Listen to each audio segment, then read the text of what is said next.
I'm Councilwoman Jennifer Van Vrancken. I am so excited to be celebrating the substantial completion of the Severn Corridor Improvement Project. This has been a long time coming. We have lots of folks to thank. But like every event we do in Jefferson Parish, we're so appreciative not only that we're in Jefferson, but that we're in the greatest country on the face of the earth, the United States of America. And I would like to ask Dr. Dan Kaplan to come forward and lead us in the pledge. Dr. Kaplan, many of you know because he's been involved in so many things in our community over the years, and is also representative of the small business community that is the backbone of Jefferson Parish. And so Dr. Kaplan's going to lead us in the pledge.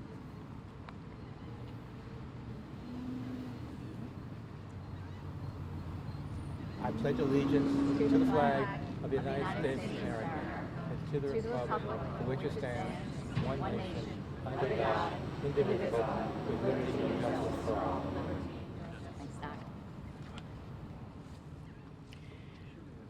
I want to acknowledge our parish president is here, and we talk about government time. It's sort of like dog years. Sometimes it is an extended period of time for us to get things done because we do have to be mindful. These are public dollars.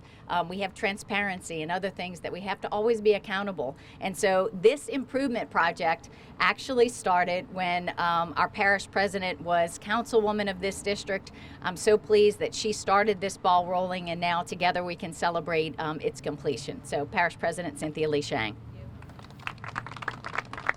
Thank you, Councilwoman, and I want to acknowledge members of the RPC. I think Lynn's here representing. Where's the Regional Planning Commission members? Thank you all. We started that with you all, and that was, I want to say 2010, 9, 10, 11 time frame where we were making these plans. Also want to thank Mark Drews, our Public Works Director. We also have other members of the administration here, Steve Lachute, Brian Parks, Neil Schneider for Parkways Capital Project. Steve is our Chief Operating Officer. Am I missing anybody, Mark?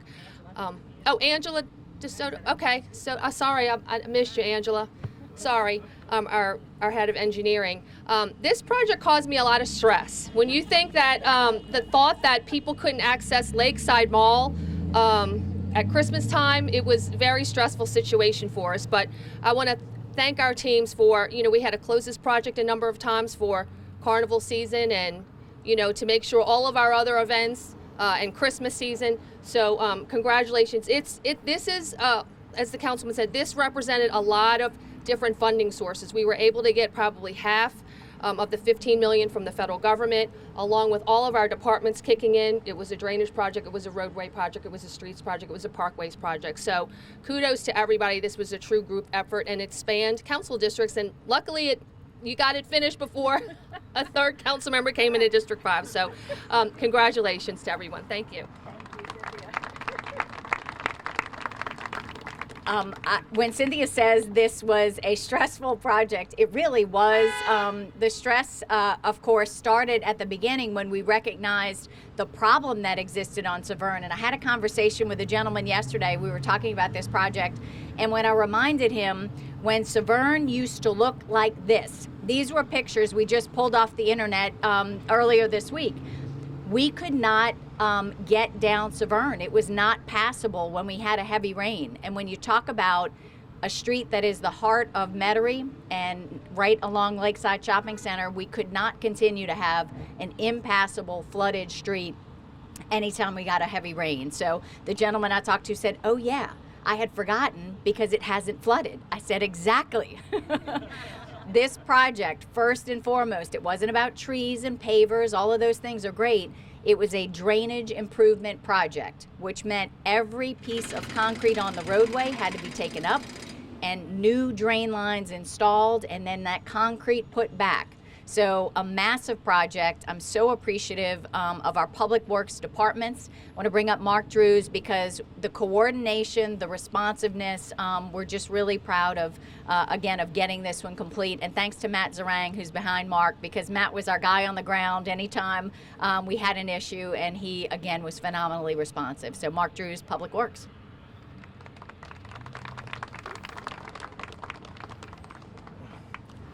Although, as both the parish president and Councilwoman Van Vrancken have said, it was a collaborative effort because I know back around 2012, the RPC hired someone to study the corridor, and that was really to make it more user-friendly for pedestrians, for bicyclists, and to make it more attractive.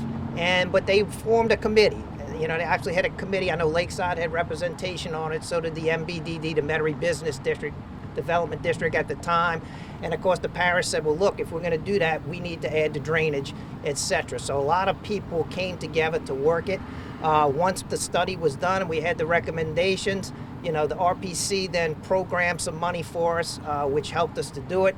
And like every construction project, it went longer than we expected, but I will say that, look, Lakeside and the residents, the businesses, they were patient with us. They brought problems to us. We would do whatever we could immediately to resolve it.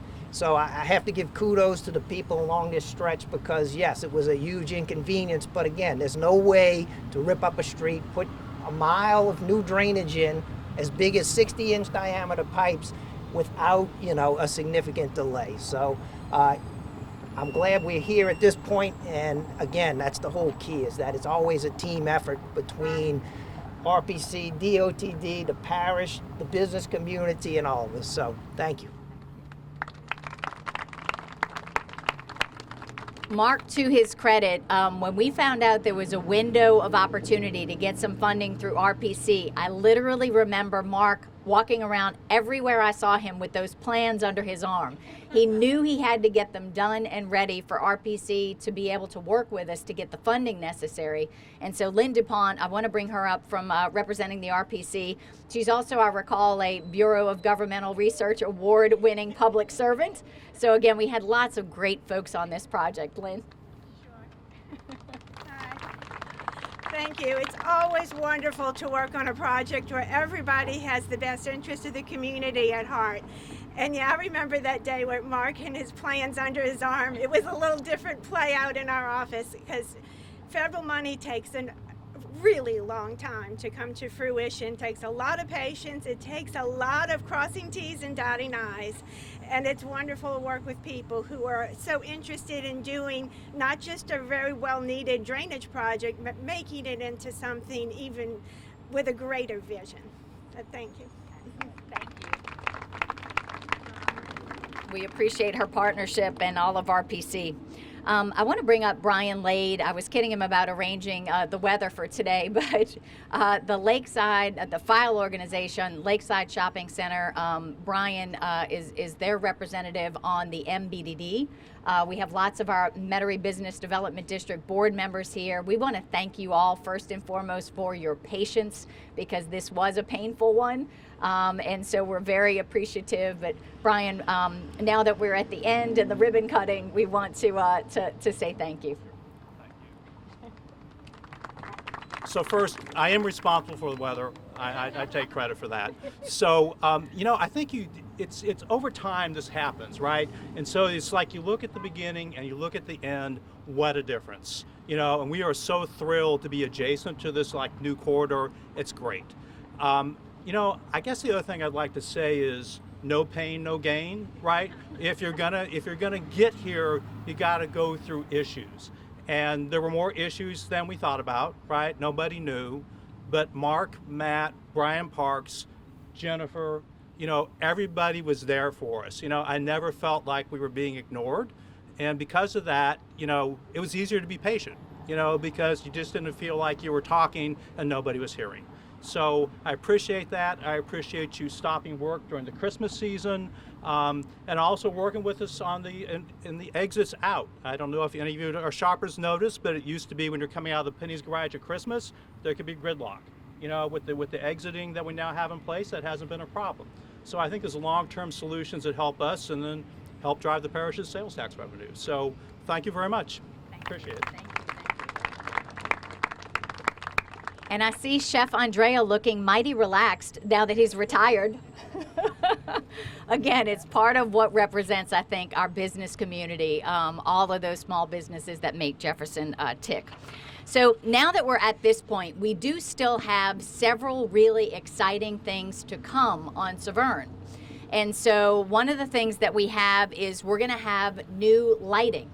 The parish has already installed the bases of that lighting. The wiring is in, and we will be coming back under Angela's direction and putting in new lighting. So we wanted to give you a little sneak peek of what that lighting is going to look like. Danielle Martinez is going to play Vanna. So beautiful decorative acorn lights that will be down Severn. Again, it adds an elegance that I think will serve this important corridor well. The other item that we have is a sculpture that will be going directly across from where we are. And as so many of our sculptures we are thankful to Henry Sheng for graciously and generously allowing one of our local artists to bring another artwork to life. So Christy is going to unveil what will be the sculpture that will sit here at this intersection in Jefferson Parish. It is a Mardi Gras tree sculpture. The Mardi Gras bead trees that we know are part of after Carnival. We wanted to have something, since Severn is such an important part, again, of our Metairie parade route. We thought it would be the perfect way to add another artistic element to this corridor. I remember years ago, I can't remember how old I was at the time or how many years ago, Henry, you might have to tell me, but I remember the toucans going up. And I thought, toucans? Like, what is that? But it caught my attention, and that was one of the first sculptures I remember going up. I don't know if it was the first.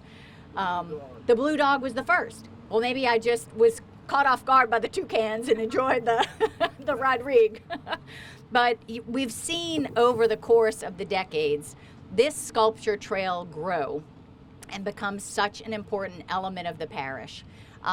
You and Pat are among the most generous folks that we have in our parish. You're always giving back of your time, your resources, to do things that serve us all well.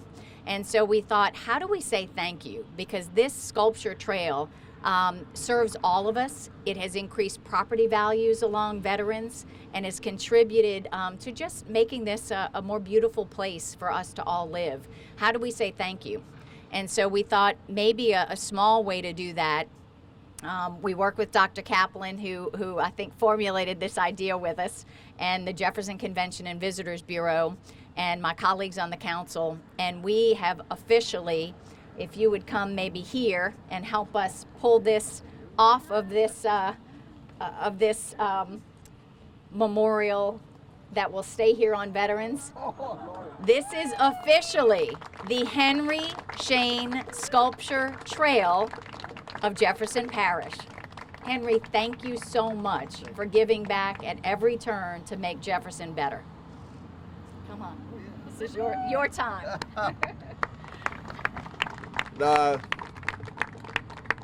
Pretty unbelievable, but I think what Pat and I traveled a lot, and everywhere we would go into cities that had sculptures, it seems to be they were better maintained.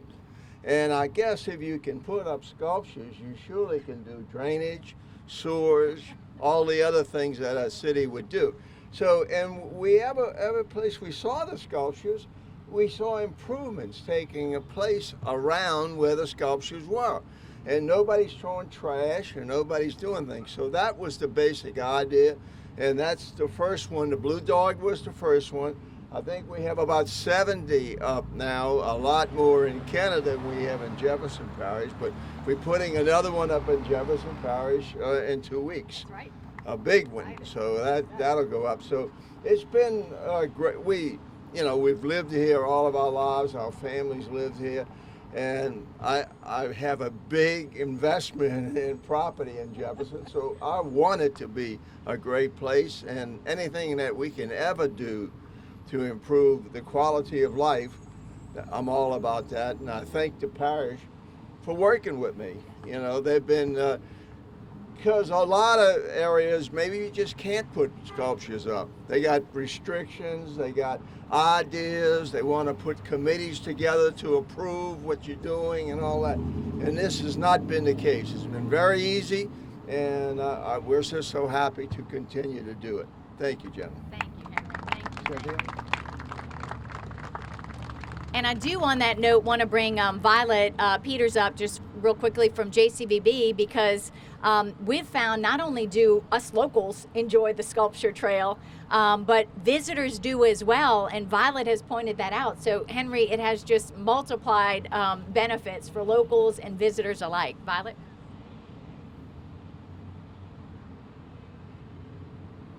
Thank you. Thank you so much. Well, what a better way to showcase a destination than through public art.